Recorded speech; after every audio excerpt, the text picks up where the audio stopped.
is it just me, or does the sound of an alarm clock feel like a personal attack? It's not just you, Sam. For a lot of people, the morning is a chaotic race. It's hitting snooze, scrambling for clothes, chugging coffee, and rushing out the door feeling like you've already lost the day before it's even begun. It's the worst.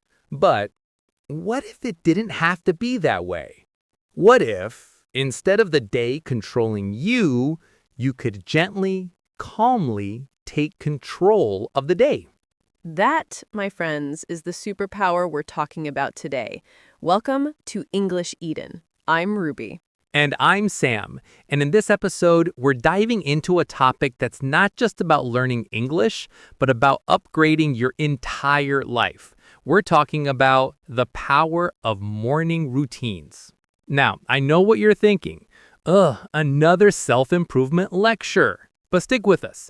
This isn't about becoming a productivity robot who wakes up at 4 a.m. to run a marathon while learning Mandarin. Exactly. This is about finding small, simple habits that make you feel good, focused, and ready to win the day. And as a fantastic bonus, it's a perfect way to practice some really useful English vocabulary. So, Ruby, I've heard rumors, I've heard whispers in the wind that you are what they call a morning person. Is this true? And more importantly, what does your perfect, non-robotic morning actually look like? How does it set you up for the day? It's true, I'll confess, I've become a morning person, and my routine isn't complicated. The key for me is that I don't look at my phone for the first hour. No emails, no social media, no news, nothing. Whoa, that's brave. What do you do instead? Well, first, I always make my bed. It's a tiny win, but it starts the day with the feeling of accomplishment. Then, I usually drink a big glass of water. After 8 hours of sleep, your body is dehydrated. That's a great point. So you always make the bed. That's an adverb of frequency. It means 100% of the time. And you usually drink water. That means most of the time, but not maybe absolutely every single day. This is the language of habits. Exactly. After that, I often spend just 5 or 10 minutes journaling. I don't write a novel. I just write down 3 things I'm grateful for and one big goal for the day. It clears my head and sets my intention. I love that. So your verbs are to make the bed, to drink water, to journal. These are the building blocks of a routine.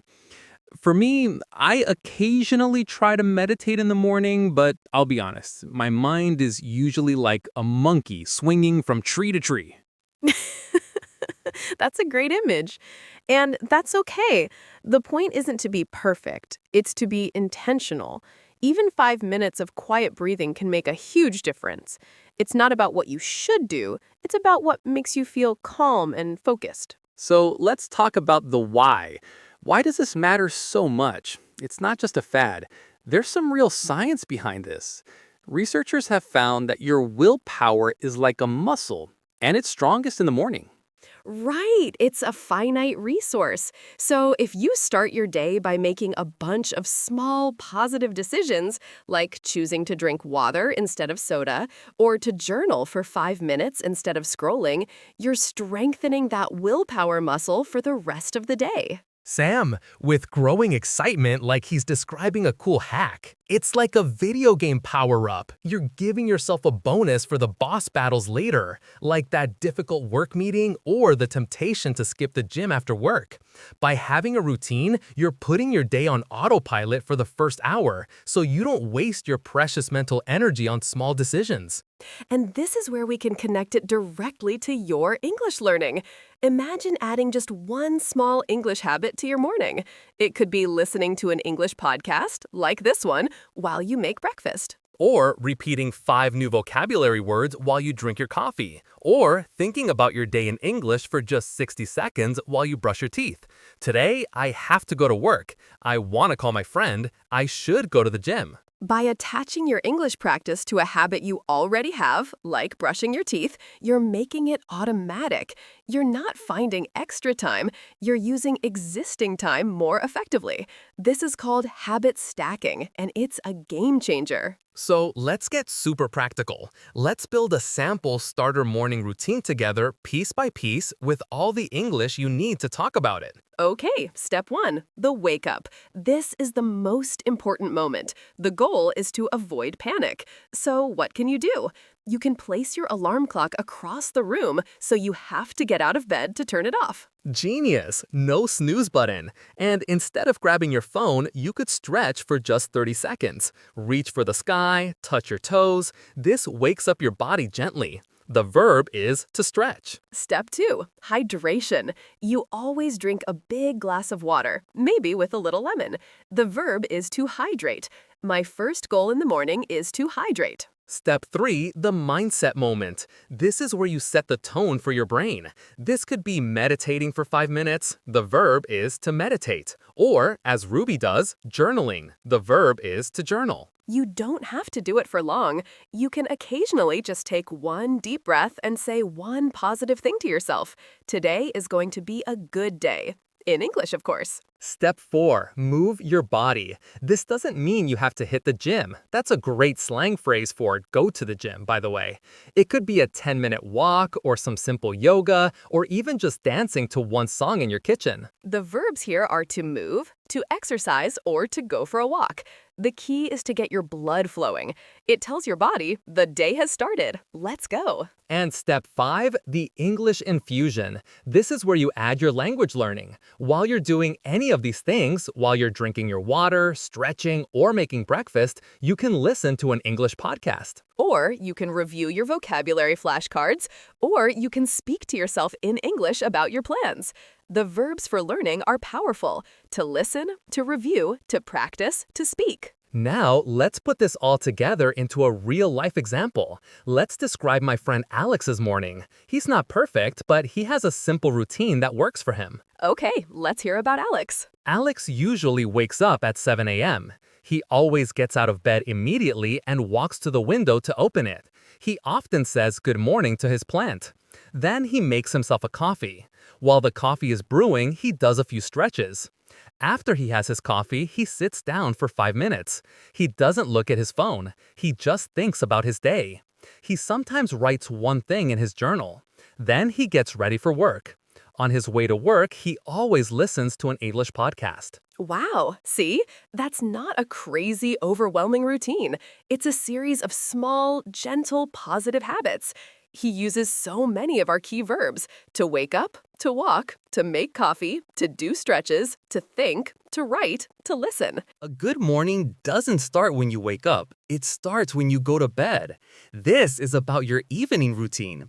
So let's talk about some verbs for the evening. What can we do? Well, first, you can to avoid screens, your phone, your laptop, for at least 30 minutes before bed. The blue light messes with your sleep hormones. A great alternative is to read a book, a physical book, not an ebook, or you can to prepare for the next morning. This is a huge one. You can to lay out your clothes. You can to pack your lunch. You can write down your one most important task for the next day. This is called planning. The verb is to plan. When you plan the night before, you reduce what researchers call decision fatigue in the morning. You wake up and the first 10 decisions are already made for you. No thinking required. It's a game changer for night owls. So your English practice can happen here too. While you're preparing your lunch, you can to listen to a calming English podcast, or you can to think in English about what you need to do tomorrow. Tomorrow, I need to send that email. I want to finish my project. Another great evening verb is to reflect. You can to reflect on your day. What went well today? What could have been better? Just a minute of reflection in English can be powerful practice. Okay, next big challenge. What about people with kids or roommates? Your morning isn't a quiet, peaceful solo act. It's a chaotic group performance. Oh, I feel this. When your morning involves making breakfast for others, finding lost shoes, and signing permission slips, a 10-minute meditation might seem like a fantasy. So you have to integrate your routine into the chaos. How? Well, you can to wake up just 15 minutes earlier than everyone else. Just 15 minutes. That gives you a tiny window of quiet. You can use that time to drink your water in peace and to think. Or you can to include your kids in your routine. If your habit is to move, put on music and have a 2-minute dance party with them in the kitchen. If your habit is to practice English, point to things and say the words together. This is a spoon. This is a cup. That's brilliant. You're not fighting against the chaos, you're using it. The verbs become to share and to include. I share my morning dance with my daughter. I include English words when I make breakfast. Now, let's talk about motivation, because it's easy to be motivated for 2 days and then it's not. The secret is to track your progress. The verb is to track. You can use a simple calendar. This is a fantastic language opportunity. Get a calendar, and for every day you do your one small habit, you put a big X on the date. Your goal is to not break the chain of X's. It sounds silly, but it's visually motivating. And as you build this chain, your vocabulary can grow. Don't just say, I made my bed. Start saying, I completed my first task. I accomplished my morning goal. I maintained my streak for 5 days. These are powerful positive verbs. Let's also talk about what happens when you to fail, because you will. You'll have a morning where you sleep through your alarm, or you're sick, or you just can't be bothered. And this is the most important part, to be kind to yourself. The verb is to forgive. You forgive yourself. You don't say, I failed, I'll never do it. You say, okay, today was a mess, no problem. I will try again tomorrow. This is a key English mindset phrase. I will try again tomorrow. It's about progress, not perfection. Another great phrase is to get back on track. So if you miss a day, your only goal is to get back on track the next day. Now, let's imagine we've been doing our small routine for a few weeks. It's becoming a real habit. How can we to level up? How can we make it even more powerful for our English and our lives? This is where we can to add a new, slightly more challenging habit. Maybe you start with drinking water. After 2 weeks, you add making your bed. After that, you add 5 minutes of journaling in English. And for your English, you can set a specific goal. Instead of saying, I will practice English, you can say, this week I will learn 10 new words related to my job. Or, I will practice using the past tense when I journal. That's a fantastic way to make your learning focused and relevant. You're not just studying random words, you're building a vocabulary for your life. And energetically launching into a recap. So let's do a quick recap of all our new powerful verbs. For the evening, to avoid, to read, to prepare, to plan, to reflect. For the busy families, to integrate, to wake up, to include, to share. For motivation, to track, to build, to complete, to accomplish, to maintain. For setbacks, to forgive, to try again, to get back on track. For leveling up, to add, to set a goal. Summarizing with depth. This is the language of personal growth and resilience. It's not just about mornings. It's about building a better life and being able to talk about it in English. We want to leave you with one final big idea. Your morning routine is a form of self-respect. It's you saying, my well-being and my growth are important enough to deserve the first minutes of my day. And by connecting it to your English learning, you're saying that your dreams and your ability to connect with the world are also a priority. We've created a special free PDF for you called the Morning Routine Builder. It includes a checklist of habit ideas, a weekly tracker for your X's, a list of all the powerful verbs we used, and prompts for journaling in English. It's your all-in-one guide to building a routine that sticks. The link is in the description below. Thank you so much for joining us on this journey into the power of your mornings. If this helped you, please let us know by liking this video and subscribing to English Eden for more conversations that help you live better in English. Remember, you don't have to see the whole staircase. You just have to take the first step. And that first step can be as simple as drinking a glass of water and saying, today is going to be a good day. We believe in you. Now go and own your morning. Bye for now.